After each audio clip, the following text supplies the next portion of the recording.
미국에서 7조 원이라고 하는 엄청난 재산을 가진 한 인물이 있습니다.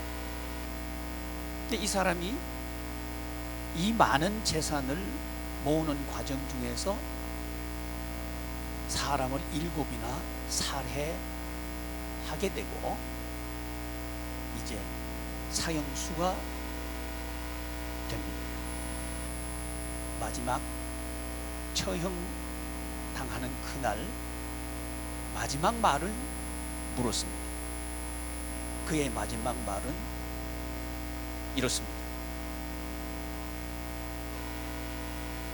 내게 다시 한번 살 수 있는 기회가 주어진다면 이렇게 살지는 않았을 것입니다. 그냥 동네에서 작은 구멍가게 하나 내고 그렇게 하루하루 살아가고 싶습니다.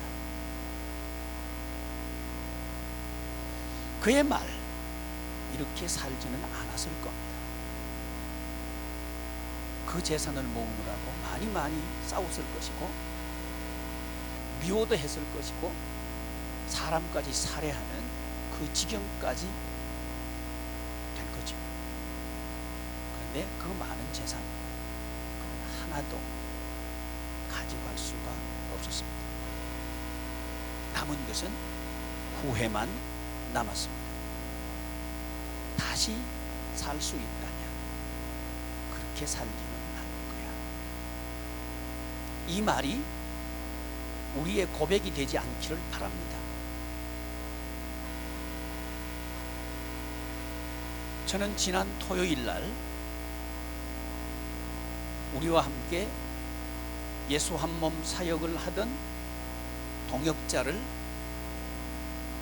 마지막 보았고 그를 하나님께 올려드려야 했습니다.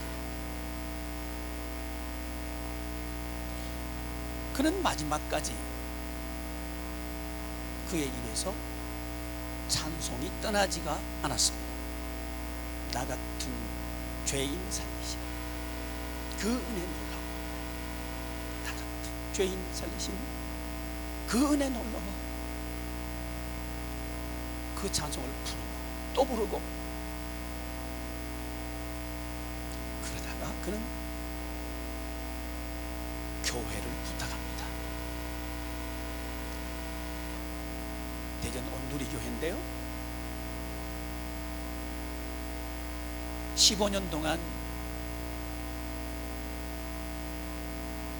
이 경기도에서 지하에서 사택도 지하 한켠에 방을 꾸미고 15년 동안 사역을 하시다가 이제 대전으로 임지를 옮겨서 옮기자마자 교회를 새롭게 하고 세우기 위해서 몸부림쳤습니다. 그러는 중에 암이 발견되었고 1년여 동안 투병을 하신 겁니다. 사람들은 이렇게 말할 수 있을 겁니다. 이제 좀 목회하려고 하는데 하나님이 데려가시는구나, 이렇게 말할 법도 합니다. 그런데 그는 찬송하면서 하나님 앞으로 갔습니다.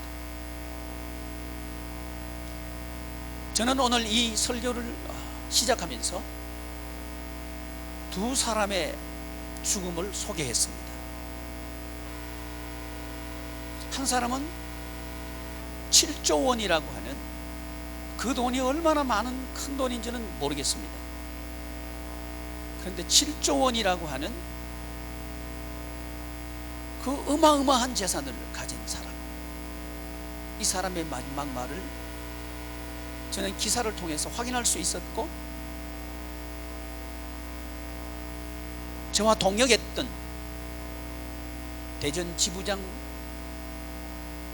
이순덕 목사님의 마지막 고백도 저는 함께 들을 수 있었습니다.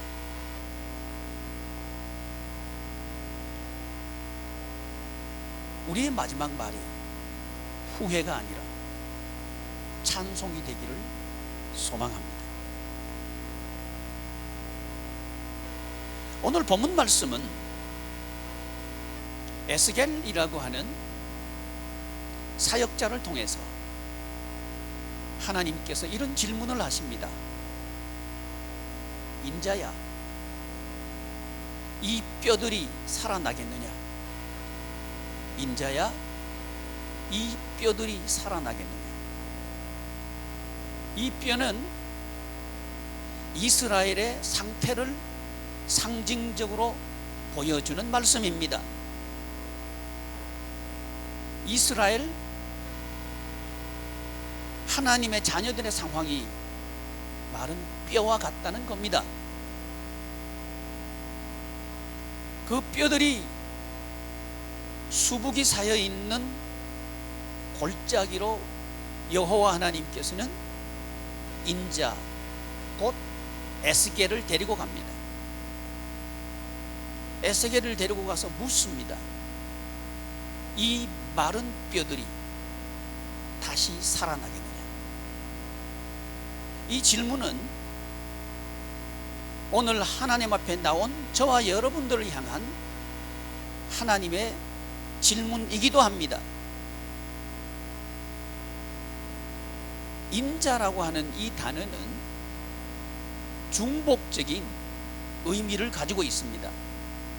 중의적인 단어인데 이 인자는 예수 그리스도에게 적용된 단어이기도 합니다. 인자야, 이 마른 뼈들이 살아나겠느냐? 에스겔에게 물었던 질문입니다. 마찬가지로 이 질문은 우리 하나님께서 이 예배를 통해서 우리에게 물으시는 질문입니다. 에스겔은 지도자입니다. 이 질문은 교회의 지도자인 저에게 하는 질문입니다. 또 이 질문은 목장교회의 지도자인 목장들에게 하는 질문이기도 합니다. 또 이 질문은 가정교회의 지도자인 부모에게 향하신 질문이기도 합니다. 또 이 질문은 우리 개인은 영과 혼과 몸으로 되어 있는데 우리의 영혼을 향하신 하나님의 질문이시기도 합니다. 이 질문에 대한 대답, 우리의 대답은 무엇입니까? 사람이 죽고 가장 먼저 썩는 것은 피부들이 썩고 다 썩을 겁니다. 가장 마지막까지 남는 것은 뼈지요. 근데 이 뼈의 상태가 바짝 마른 상태입니다. 죽은 지 이미 오래되었다는 얘기입니다.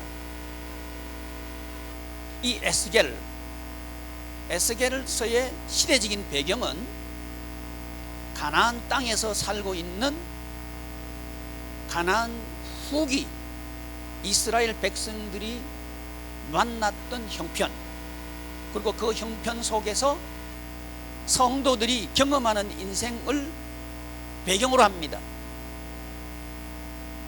그 생활이 마른 뼈와 같다는 겁니다. 사랑하는 교회 여러분,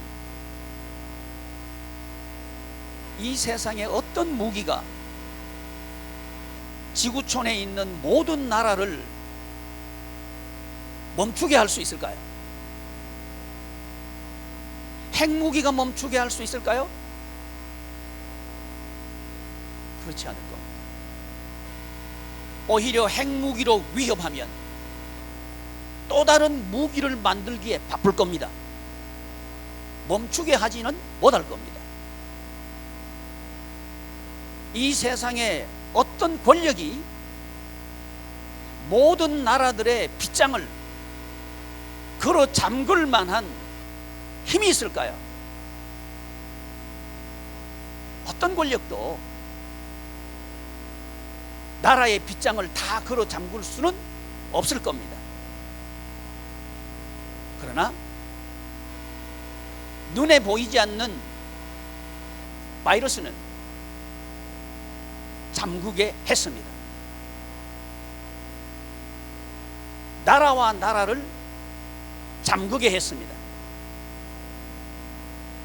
도시를 폐쇄하도록 할 수 있는 힘이 있었습니다.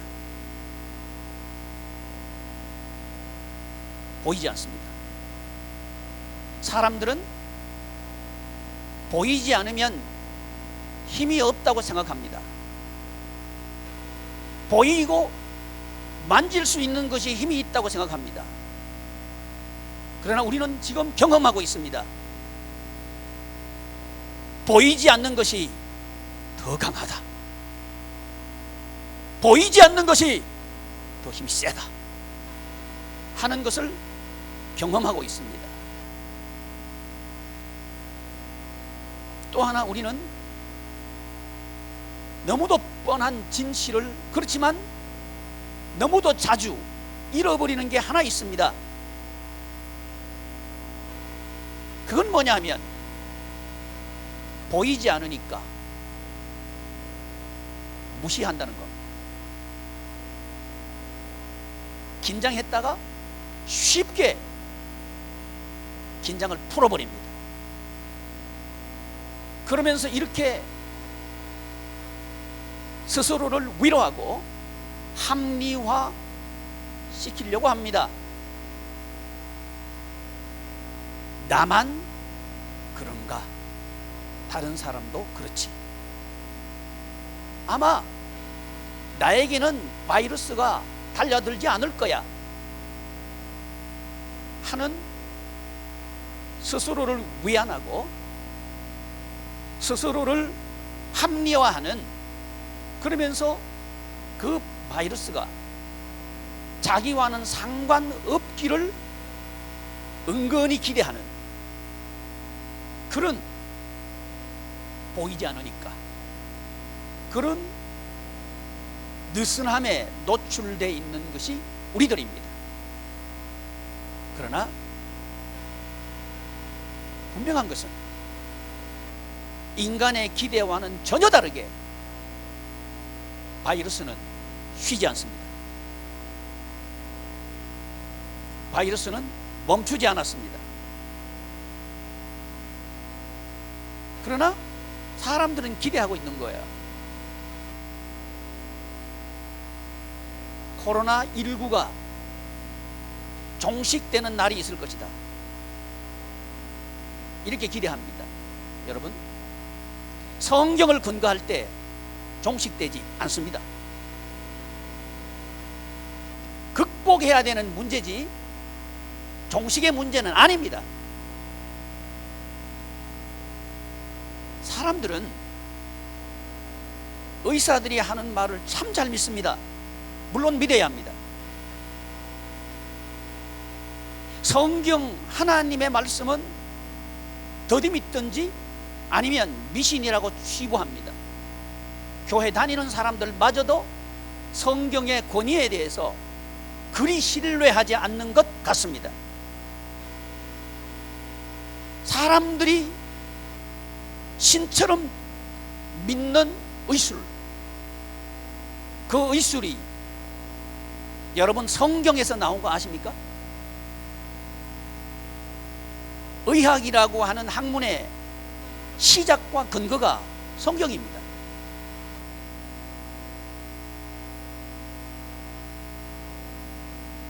병원에 가면 가장 기초적인 검사가 피검사입니다. 이미 그건 상식이 되어 있습니다.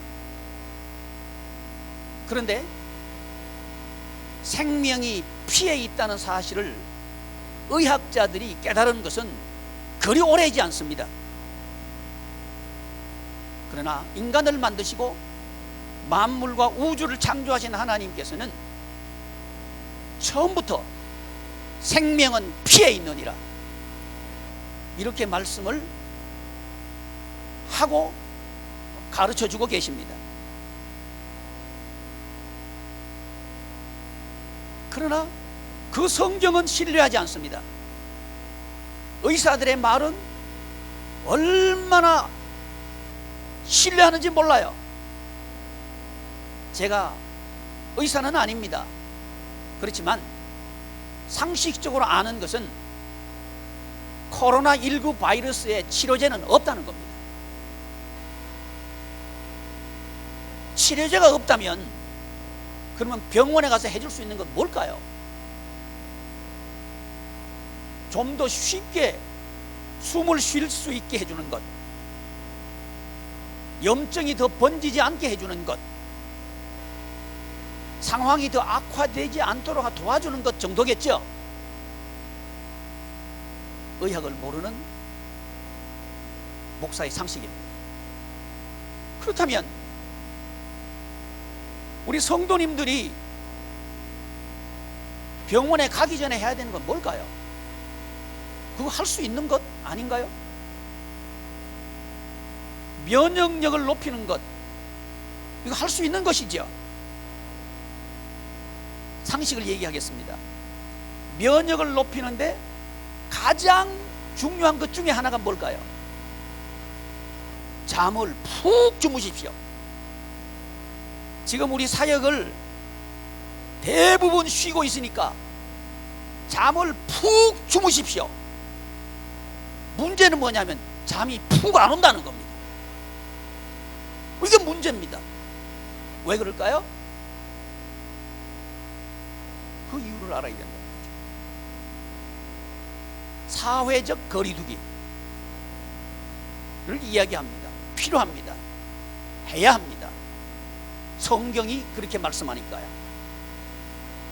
세상 의학이 그렇게 얘기하니까 하는 게 아니고, 교회의 의사결정은, 특별히 원형교회의 의사결정은, 변질된 교회 말고 변질되지 않는 교회의 의사결정은 하나님의 말씀대로 하는 겁니다. 하나님의 말씀이 전염병이 돌면 격리시켜라, 이게 1번입니다. 그래서 교회는 격리시키는 것을 결정해야 되는 거고 행동을 옮겨야 됩니다. 이게 교회예요. 근데 지금 우리 대한민국 뿐만 아니라 이 지구촌에 있는 대부분의 나라들은, 한 나라에 있는 교회들의 의사결정은 거꾸로 된 것 같습니다. 세상 정권이 요구하니까 교회가 이것을 수용하는가 수용하지 않는가의 접근법을 가지고 있는 것 같습니다.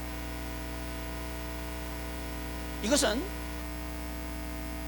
위치적으로 원형교회의 질서를 벗어났습니다. 그렇다면 그 처방은 이 코로나19를 해결하지 못할 겁니다. 아무리 여론을 동원해서 종식되었다가 해도 종식된 것 아닙니다. 언제 종식이냐 하면,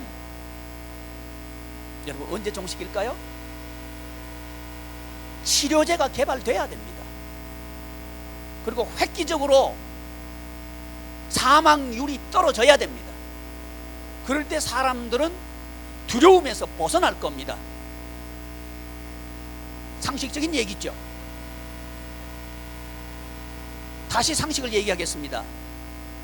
이 치료제는 최소한 1년이 걸려야 된답니다. 그렇다면 우리가 해야 되는 건 뭘까요? 면역력을 높여라. 이것이 우리가 해야 될 일입니다. 이 면역력을 높여라, 이것은 성경을 의지할 때 육체의 연습은 약간의 유익이 있지만 경건은 범사에 유익하니라, 육체의 연습, 운동도 하셔야 됩니다. 운동도 해서 근육량을 늘리고 그 근육량이 면역력을 높여줍니다. 또 음식도 면역에 도움이 되는 음식을 드셔야 되는 거죠. 제가 3가지 말씀드렸어요. 혹시 기억하십니까? 얘기해 보셔요. 그러면 마스크 때문에 못해요? 마스크 벗는 날 크게 하셔요. 잠을 푹 주무십시오. 근데 잠이라고 하는 것은 생활 리듬이 깨지면 생체 리듬도 깨지고 잠의 주기도 뒤죽박죽이 될 겁니다. 그러면 잠도 안 올 겁니다.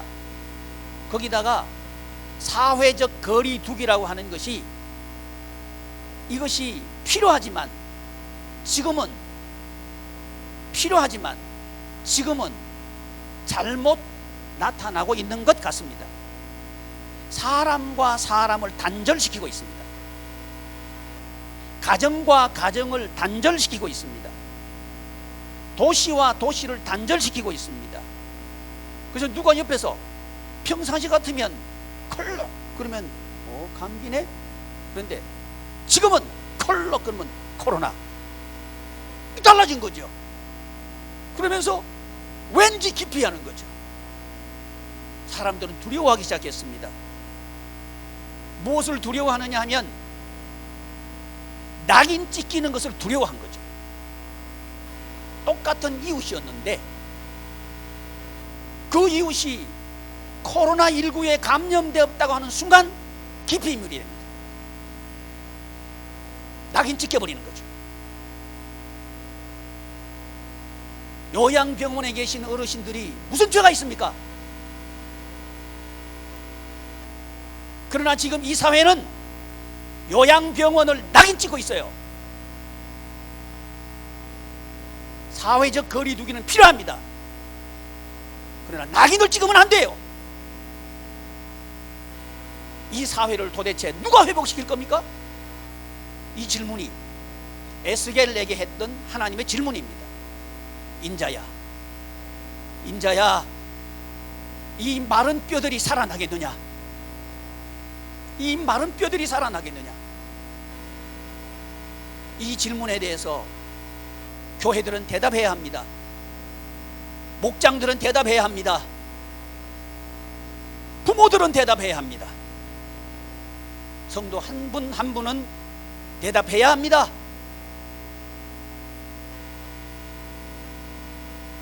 예수 그리스도, 그분은 인자로 오신 예수님입니다. 예수님이 지금 대한민국에 오셨다면 과연 어르신들이 마지막을 보내시는 그 처절한 현장을 낙인 찍었을까요? 아니요. 거기 가셔서 눈물 흘리지 않았을까요? 그 요양원을 붙잡고 기도하지 않을까? 여러분, 이 사회를 누가 살려야 될까요?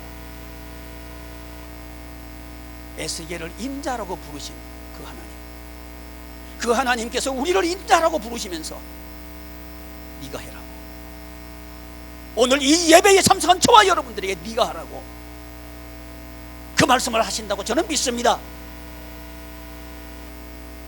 주님이 오시면 낙인 찍으시는 게 아니라 주님이 짊어지실 겁니다. 수고하고 무거운 짐진 자들아 다 내게로 오라. 내가 너희를 쉬게 하리라. 잘못한 거 내가 짊어지고 가겠다. 그렇게 말씀하실 겁니다. 인자야, 대언해라. 우리 하나님께서는 대언을 하라고 말씀하십니다. 인자로 오신 예수님, 그 예수님은 우리가 이렇게 말하기를 기대하십니다. 내가 짊어지겠습니다. 사랑하는 교우 여러분, 대한민국의 낙인을 우리가 짊어집시다. 내가 짊어지고 가겠습니다.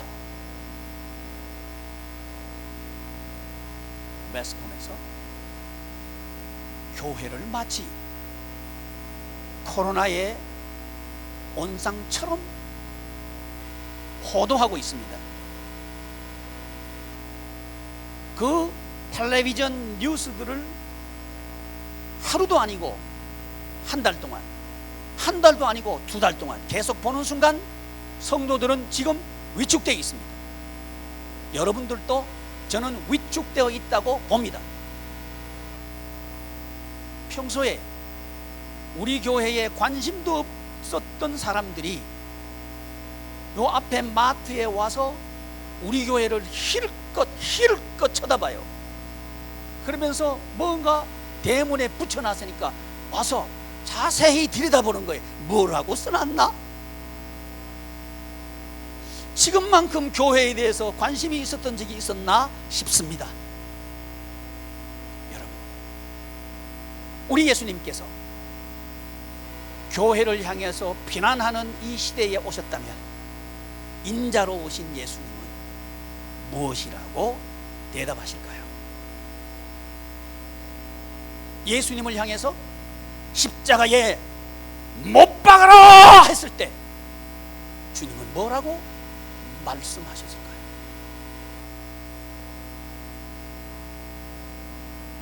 털 깎는 자 앞에서 잠잠한 양같이 아무 말씀도 하시지 않았습니다.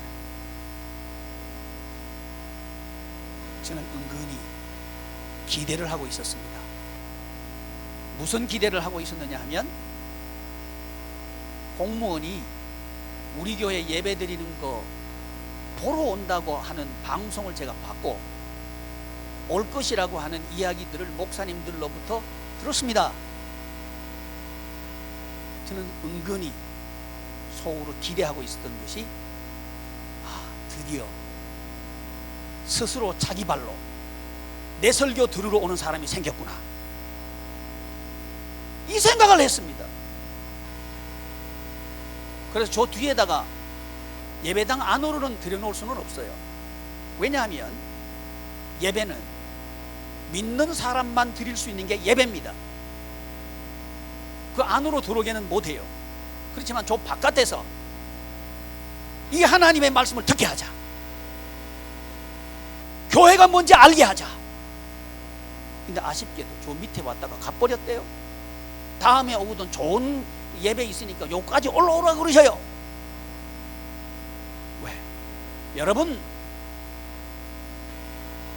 온도계로 성도들의 온도를, 체온을 재라가면 얼마나 좋습니까? 한 번 더 우리 공동체를 보호할 수 있는 장치가 생겼잖아요. 감사해야죠. 그렇게 받아들이는 게 맞습니다. 그렇지만 예배를 이렇게 드려라, 예를 들어서 집에서 드려라,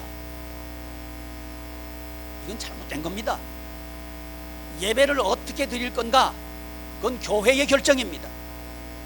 하나님의 말씀을 따라서 결정할 겁니다. 그건 잘못이요. 그리고 SNS 예배, 온전한 예배 아닙니다. 하나님 앞에 나와서 함께 찬양하고, 함께 기도하고, 함께 더불어 말씀을 듣고 결단하고, 이게 예배입니다. 그렇지만 우리 교회가 SNS를 하는 것은 몸이 아프시든지 감기가 들리셨든지 연세가 많으시든지 이런 지체들은 우리가 보호해야 됩니다. 지켜드려야 되는 거예요. 그래서 우리의 결정을 따라서 하는 거예요. 그것을 하라 하지 말라, 세상 정권이 할 수 있는 얘기가 아닙니다. 그래서 제가 말씀드렸습니다. 예배에 대해서 말하는 것은 안 된다. 여러분, 왜 안 되는지 아셔요? 지금 세상은 소유를 중심으로 한 세상입니다. 코로나19가 장기화되면 산업 기반 시설이 무너집니다. 그 중에 핵심 기반 시설 중에 하나가 운송업입니다. 그래서 뭔가 도시를 개발할 때 가장 먼저 하는 게 길 닦는 겁니다. 항공, 해운, 도로, 운송업이 스탑되면 이건 그 구조가 무너져 버리면 다시 회복시키는 게 굉장히 어렵습니다. 그래서 지금 정부에서 추경을 편성하고 이것을 지원하겠다 하는 것은 옳은 겁니다. 그렇게 해야 합니다. 그럼 바른 겁니다. 왜냐하면 무너지면 안 되니까 그런 겁니다. 그러면 예배는 뭔가? 예배는 뭐냐 하면 하나님 나라에서 기간산업이다 이렇게 보면 됩니다. 예배가 약화되든지 예배가 무너지면 다시 세우는 것은 굉장히 어렵습니다. 그 피해 또한 엄청납니다. 이 세상의 소유를 위한 기간산업이 중요하듯이 하나님의 나라는 관계를 위한 사역입니다. 이 사역에 있어서 예배는 뭐냐 하면 생명참여입니다. 생명참여란 말을 이렇게 비유할 수 있겠습니다. 어린아이가 어머니의 젖을 먹는 것, 이것이 예배입니다.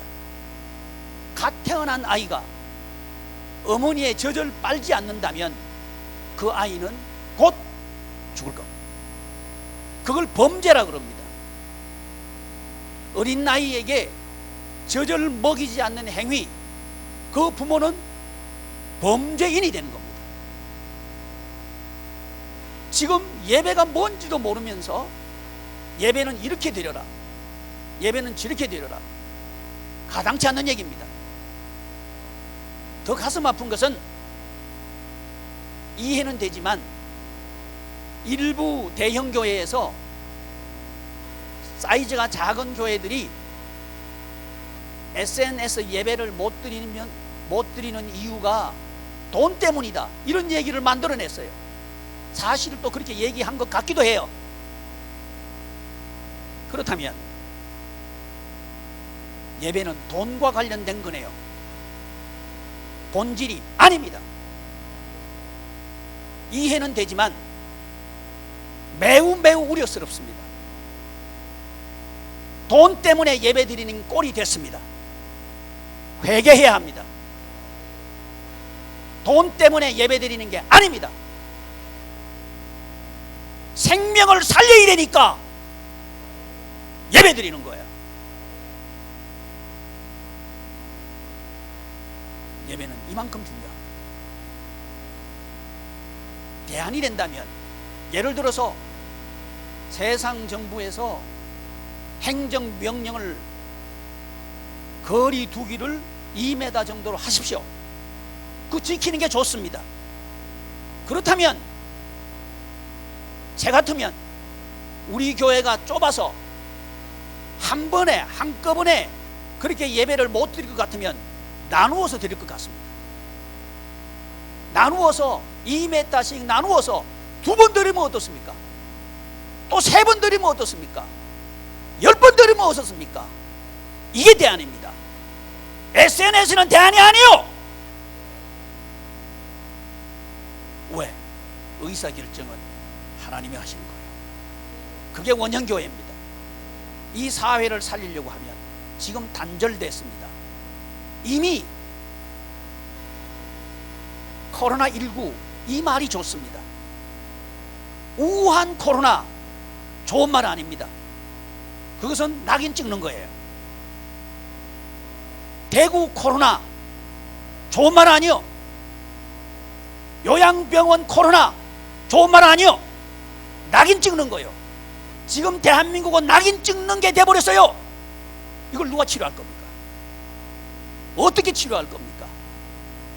그건 교회에 써야 되는 거예요. 교회를 향해서 하나님께서 묻습니다. 저 뼈들이 살아나겠느냐? 하나님께서 묻습니다. 누구에게? 우리에게. 에스겔은 하나님께서 하십니다. 에스겔의 대답이었습니다. 왜? 왜 세상 정부가 이렇게 하라 저렇게 하라고 할 때 왜 거기에 대해서 거부적인 반응을 보입니까? 그럴 필요가 없어요. 성경에 맞으면 감사합니다. 성경에 틀렸으면 아닙니다. 이렇게 말하면 되는 거죠. 기준은 성경이에요. 누가 말했는가 중요하지 않아요. 성경 하나님의 말씀이면 누가 말해도 원수가 말해도 감사합니다. 그게 교회예요. 사랑하는 교회 여러분, 교회는 생명의 기관입니다. 지금 이 코로나19의 이 기간은 우리 교회가, 여러분의 목장이, 여러분의 가정이 살아있는 가정으로 세울 기회입니다. 할렐루야! 이 사실을 깨닫기를 바랍니다. 왜 주눅이 들어요? 우리 예수님 보고 십자가에 못 박아라 그랬을 때 주님의 대답은 뭡니까? 저들의 죄를 용서하소서. 주님의 대답. 그게 위축된 게 있나요? 그게 저항이 있나요? 그게 불평이 있나요? 여러분, 혹시 여러분들이 SNS를 보든지 텔레비전을 보든지 교회와 노래방과 PC방하고 같이 보는 거 있거든. 그건 아주 적절하지 않습니다. 세상은 그리 봅니다. 불행스럽게도 교인들도 그렇게 보는 것 같습니다. 이게 문제라는 겁니다. 그 말은 세상과 똑같다는 얘기입니다. 인자야, 이 세상을 살려다오. 주님의 부탁입니다. 여기에 대해서 저와 여러분들이 에스겔이 했던 것처럼 대언하는 기회가 되기를 바랍니다.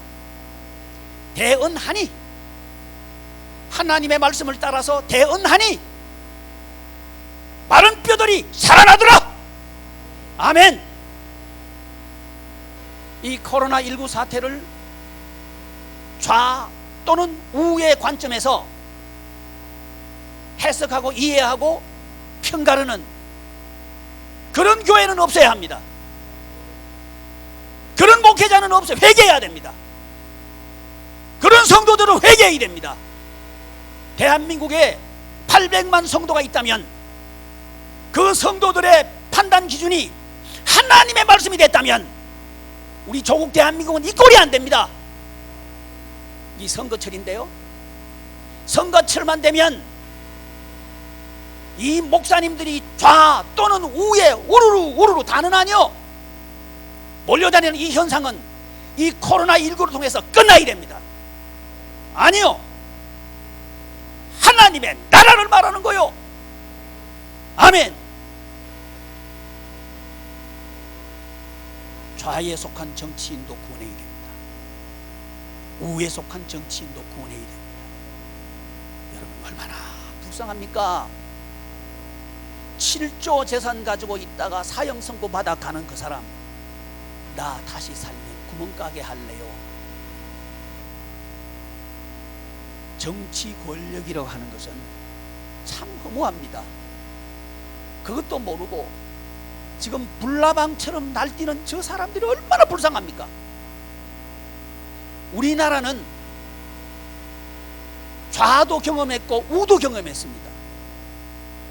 좌도 감옥 갔고 우도 감옥 갔습니다. 지금은 안 갈 것 같습니까? 아니요, 나는 그리 보지 않습니다. 다만 구원해야 될 사람들입니다. 구원해야 될 사람들입니다. 따라갈 사람들이 아니요. 성도 여러분, 정신 차리십시다. 좌를 따라가서도 안 되고 우를 따라가서도 안 되고 하나님을 따라갑시다. 그런데 왜 주눅이 들어요? 왜 성도 교회 다니는 걸 떳떳하게 말 못해요? 왜 자랑스럽게 예수 그리스도를 말 못하냐 이 말입니다.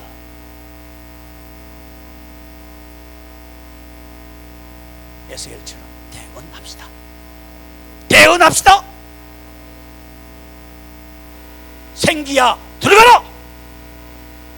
대언하는 저와 여러분들 되기를 간절히 소망합니다. 일하시는 분은 하나님입니다. 일하시는 분은 하나님입니다.